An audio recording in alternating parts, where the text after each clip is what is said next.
Welcome back to another episode of the JGL Sports Talk Show. Man, it's been a while since I did an episode, but I am back and better than ever. Hope you all are having a wonderful start to the summer. I know Memorial Day just passed, which is the start of the summer. I know I'm on the East Coast, so it's kind of been hot. So hope you guys are staying cool and staying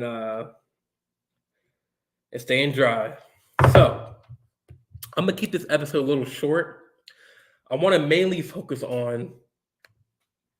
I took some notes down. I want to go over the NBA Finals preview, what the key matchups are, the key things to look forward to. It's gonna be a wild series. Then I'm gonna stay in the NBA and talk about the Lakers signing Darwin Ham as the next head coach. And then I'm going to give you my prediction for the NBA Finals, the winner. And then I'm going to dive into a little bit of the NFL, talk about the Ravens and how Lamar was on Twitter and a reporter, Chris Sims, kind of not attacked Lamar, but kind of like because he's not going to the OTAs right now, which is voluntary, but I'll get into that later on in the show. And then to wrap it up, I will talk about the MLB, the Yankees staying hot. I want to go over, since I missed the podcast episode for the Josh Donaldson, Tim Anderson situation, I'm going to go over that. And I'm going to go over, it's funny because I was looking at Tim Anderson and what he said and whatever. And I want to go over a little bit of the baseball's unwritten rules and should they be fair or not. So let's dive into the first topic that everyone has their minds on right now. Game 1 of the NBA Finals. I'm sorry, let me go back. Let me retract. Today is June 2nd. And yes, that is the start of the NBA Finals. We have the Boston Celtics facing the Golden State Warriors. What a matchup. To be honest, no one thought that the Celtics would be in the playoffs. It would either be Brooklyn or Lakers, or Suns, because they had the best record in the league in the middle of the season. But this matchup is crazy. It's a good matchup. So the Golden State Warriors host the Boston Celtics in this year's NBA Finals. The series between the two is tied at 1-1, with Boston winning their last matchup in the regular season game, 110-88. In that game that they won, Jalen Brown led the Celtics with 26 points, and Jordan Poole led the Warriors with 29 points. Now, the most crazy stat line of this playoff series is that the Celtics are, in the Steve Kerr era, they are 7-1 against Steve Kerr and the Warriors.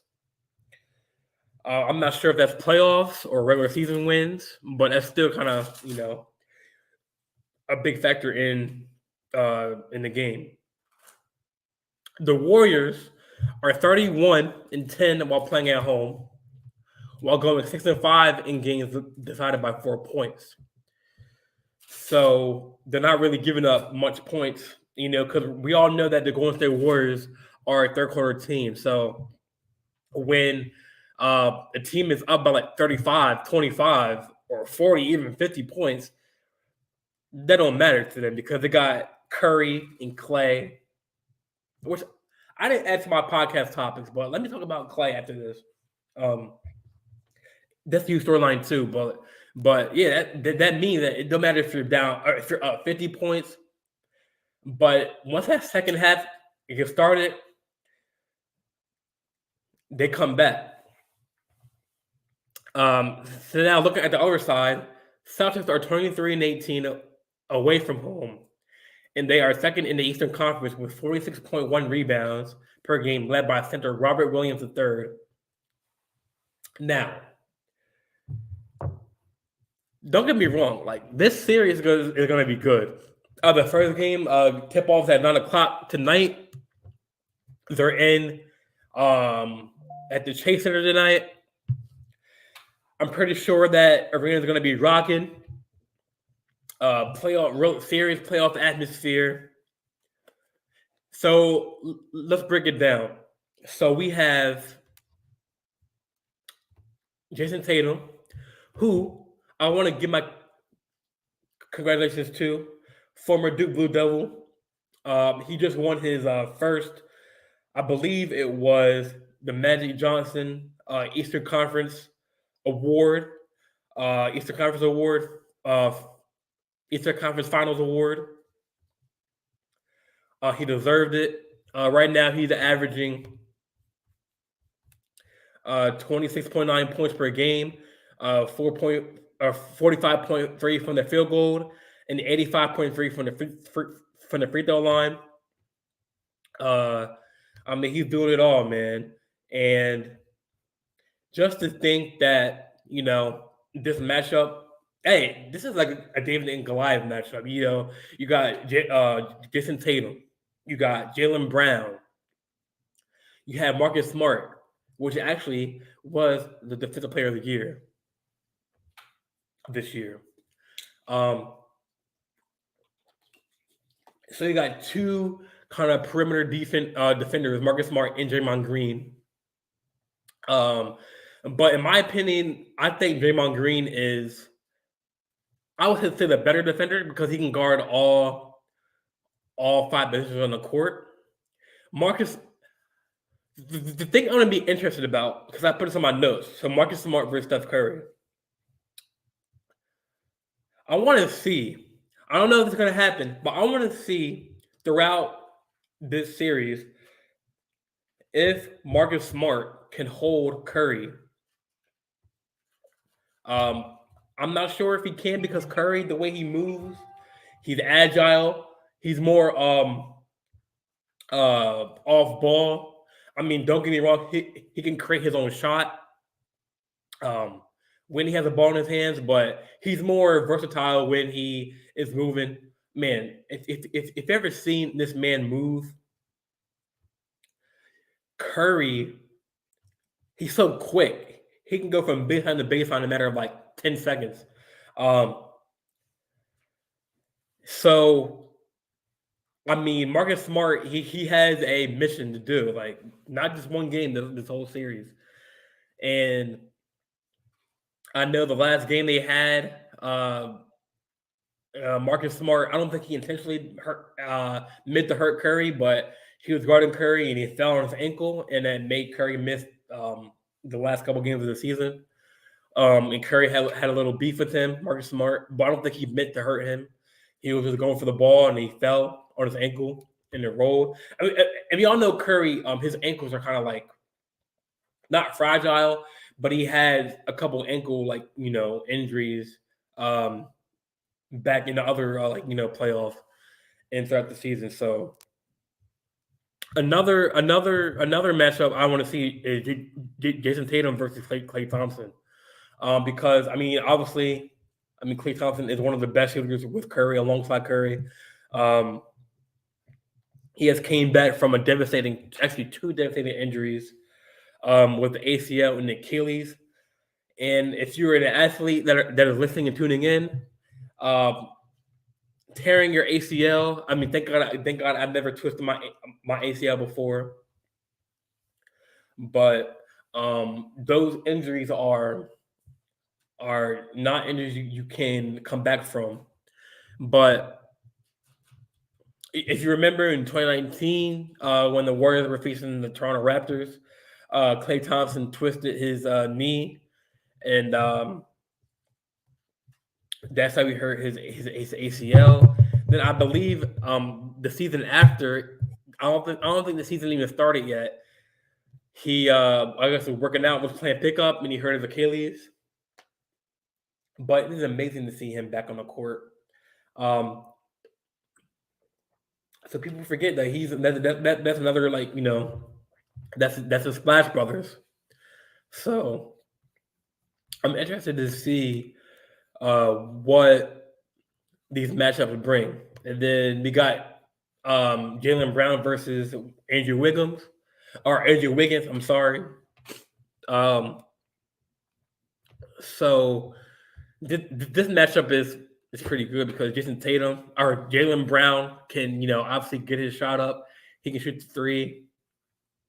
Wiggins, um, he's probably playing one of his best years of his career this year, especially in the playoffs. Let me look at his stats real quick. Yeah, he's averaging. Let me see. One second, I'm looking up his stats real quick.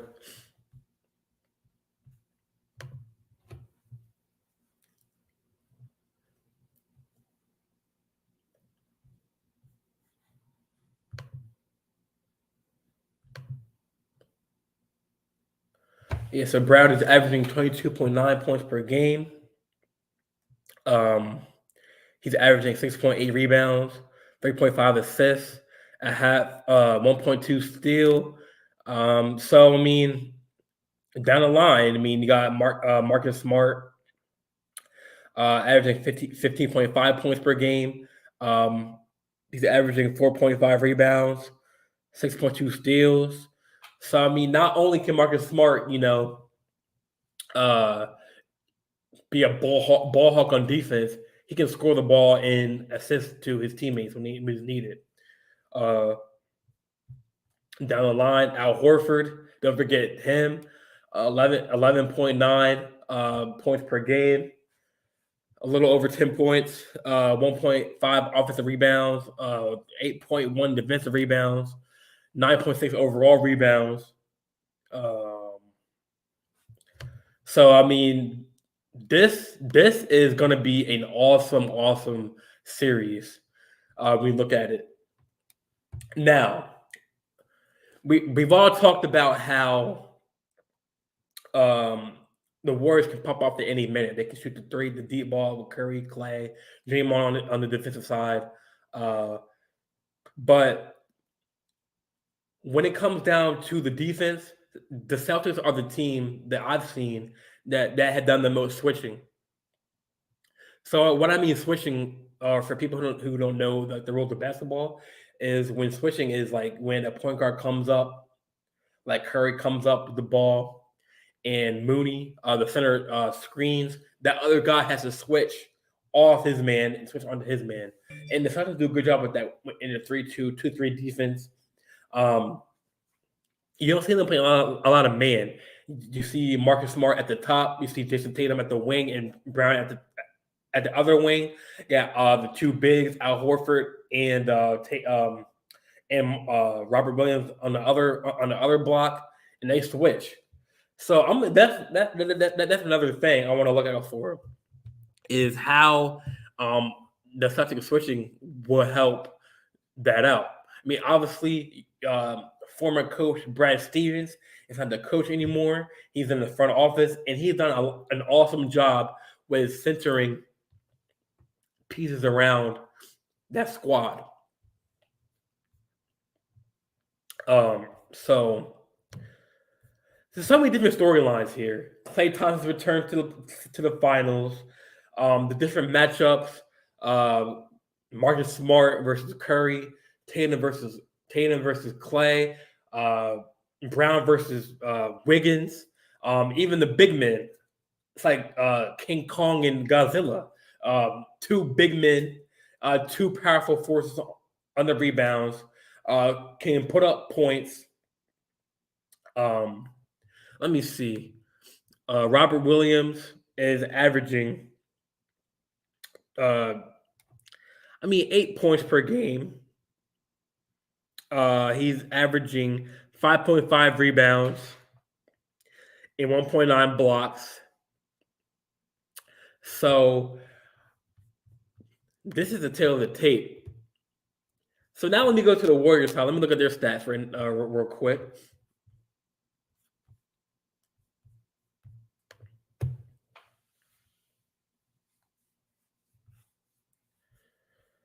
The Warriors.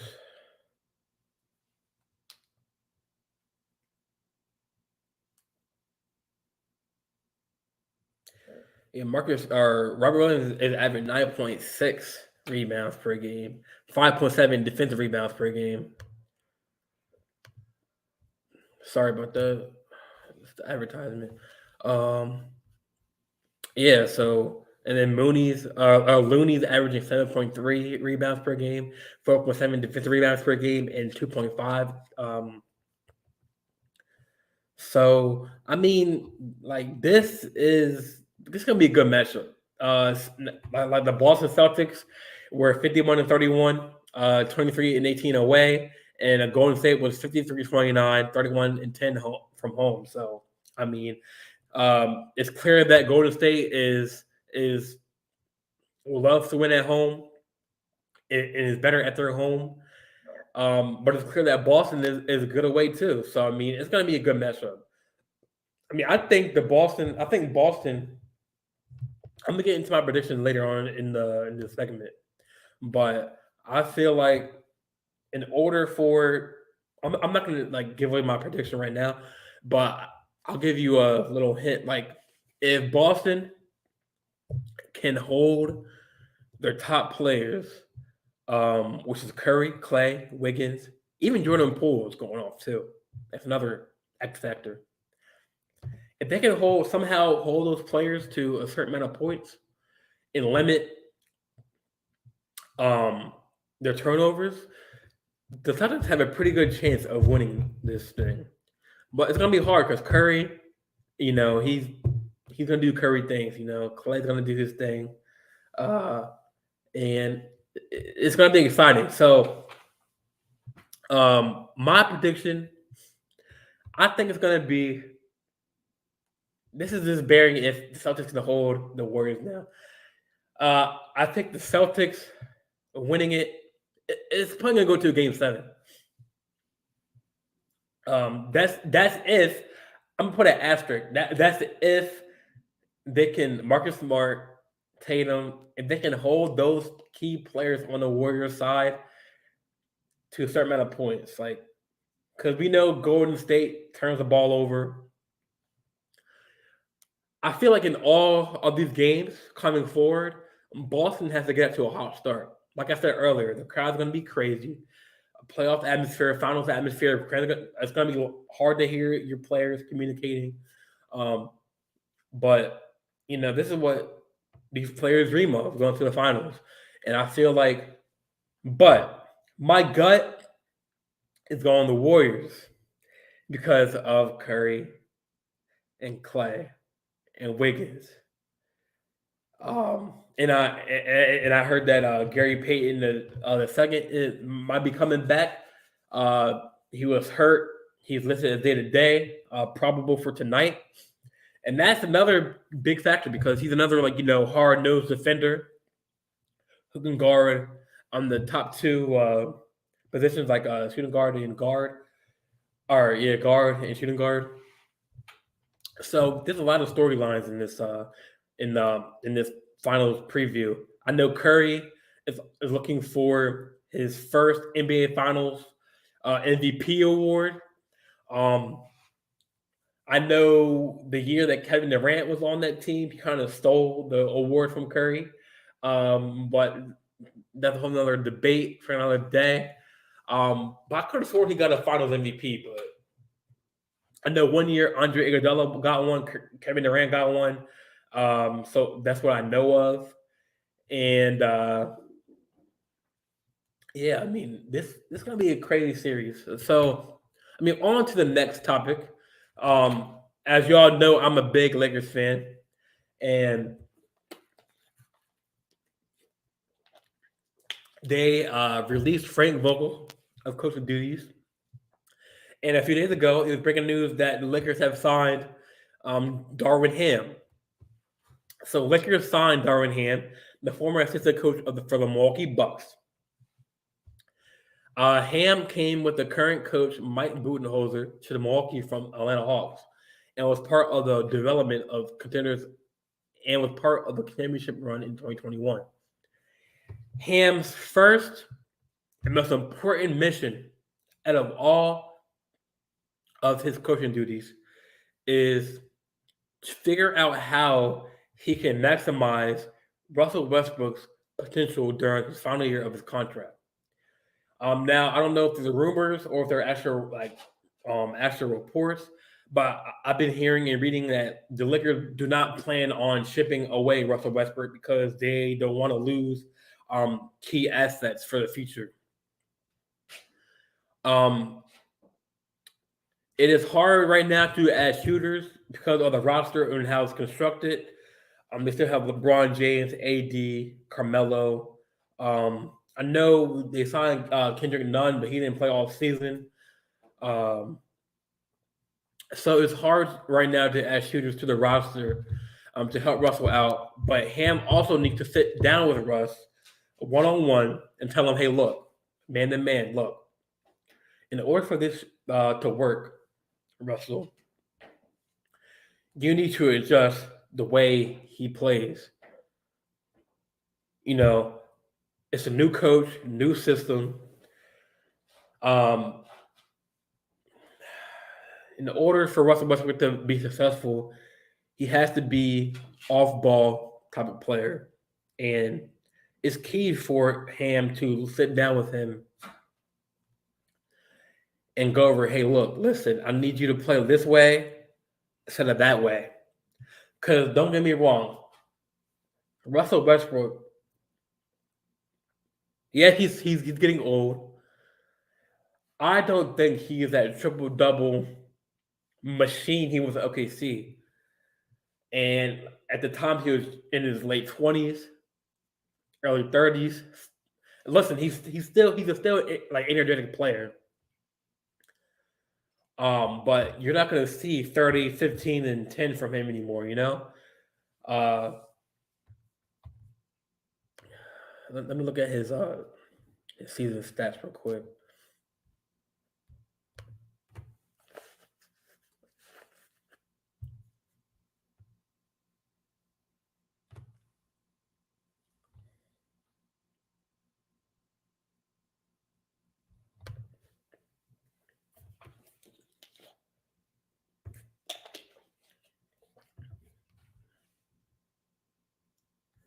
One second, bear with me, guys. I'm looking up the stats.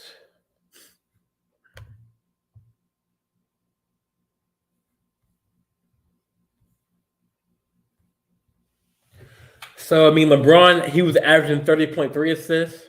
I mean, I'm sorry, 30.3 points per game, 7 defensive rebounds, 7.1. Overall, 8.2 rebounds, 6.2 assists. Davis had, declining year because he was always hurt. He had 23.2 points, 2.7 offensive rebounds, 7.2 defensive rebounds, little under 10 rebounds, 9.9 rebounds, 3.1 assists. Russell had 18.5 points per game, 1.4 offensive rebounds, 6.6 defensive rebounds, 7.4 rebounds overall, 7.1. I mean, down the line, other than LeBron and AD and maybe Russell Westbrook, Monk had 13.8 points, 13.3, 10 points for Horton Tucker, 9.3 points from Thomas, Reeves, 7.3. Down the line, down the roster, it's just that the points are just not like there, and like it's hard to find players to add when the roster is so like the money and the cap space. But Durham, listen, like I love the pickup. I love the pickup because let me tell you why. I love the pickup because I think that Darvin Ham, he came from a championship team in the Milwaukee Bucks. He grew like tremendous amount of relationships with key players such as Giannis. He helped develop him. Like Chris Middleton, Drew Holiday, and I feel like off the bat, LeBron and him are gonna have a good relationship. It's just a matter of how we can keep AD healthy, how we can incorporate Russell Westbrook into the player he wants to be. And yeah, I mean, it's a good pickup. Good pickup. Even though it's his first year as a head coach, it might not go well as planned. But I mean, if you have LeBron James, a healthy LeBron James, and a healthy AD, I know that's a stretch to say, but having those two players and if Russell can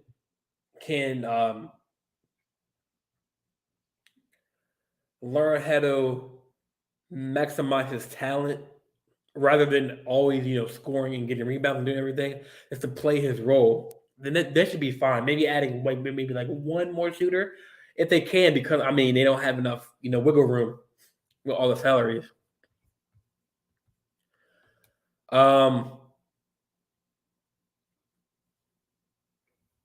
But yeah, I mean I already said my finals prediction. I said Celtics in 7 if they can minimize Curry and Klay Thompson's play.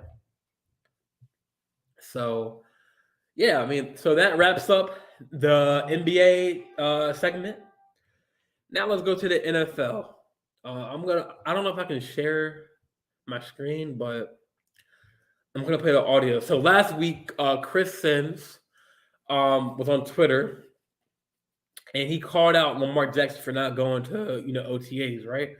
And OTAs is like kind of like they're not voluntary. I mean they are voluntary. You can show up, but it's more like the get the season underway. If you have new players involved, you can meet the new players, new coaching schemes, and players do not have to show up. But let me know if y'all can hear this. I'm gonna play this video. I'm gonna mute myself.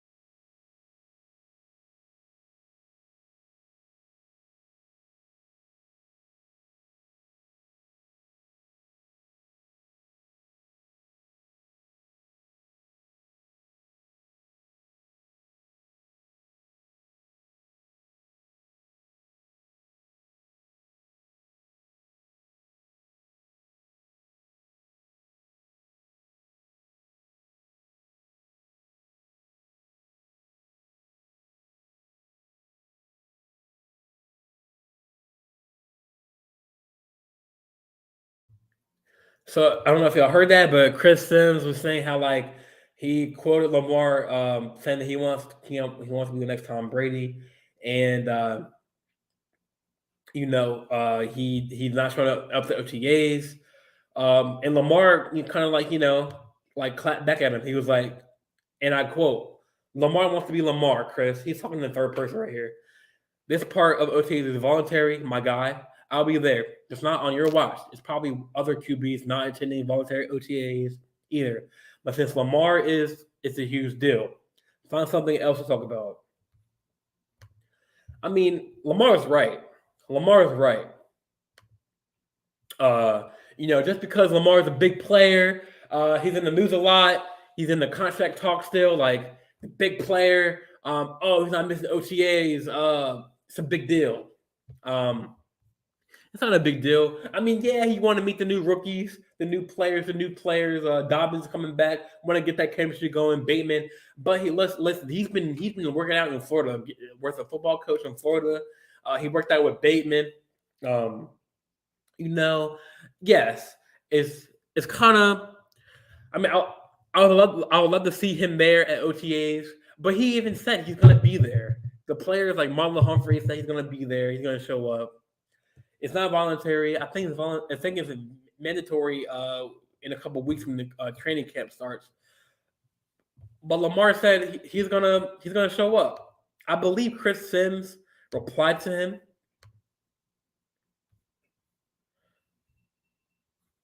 Let me see. Chris was like, "That's all good, my man. You be you. I'm rooting for you. Yes, I would like to see you at OTAs, but you got to do what is best for you. Not singling you out. We have discussed all QBs have not in the OTAs. You are Lamar freaking Jackson. Of course, we're gonna talk about you. So, I mean, a little bit of back and forth between Lamar and Chris, but I mean, Chris is, trying to do his job, but Lamar has a point, Let Lamar be Lamar. He's working out in Florida. I mean, hey, listen, Tom Brady, a couple years, I saw like he's working out in Tampa with Gronkowski and his other receivers, Mike Evans and stuff. So like, I don't know what the issue is. I know Tom Brady is a GOAT. He has 7 rings, but I mean, Lamar's Lamar, man. He will show up. He's gonna be there before training camp starts. I mean, he'll be there.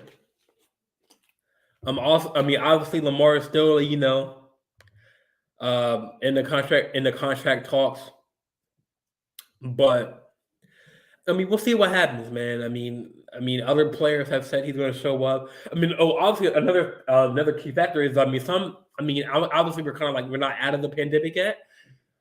People are still catching COVID, unfortunately, but when COVID was at its peak, like the NFL had a policy where you didn't like the buildings were shut down at one point, and players couldn't even show up to the training facility.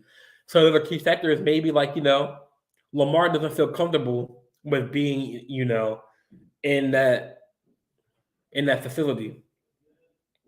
But who knows? I might be just like speculating, but I believe in Lamar. Lamar's my quarterback, the Ravens quarterback. He'll be back in time for start of the season. He'll be back in time for mini camp, training camp. He'll be back sooner than ever. And but I know Lamar doesn't have an agent. He represents himself, so it's all good. It's all good.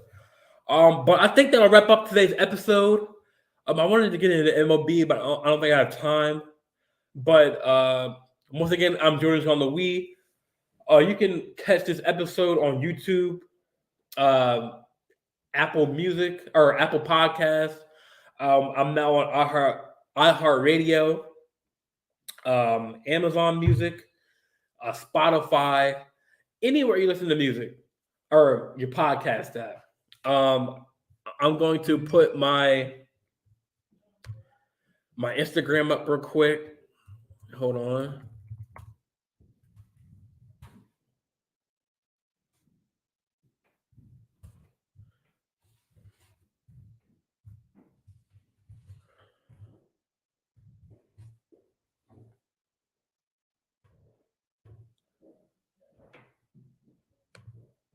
Follow my Insta at JJL_XO.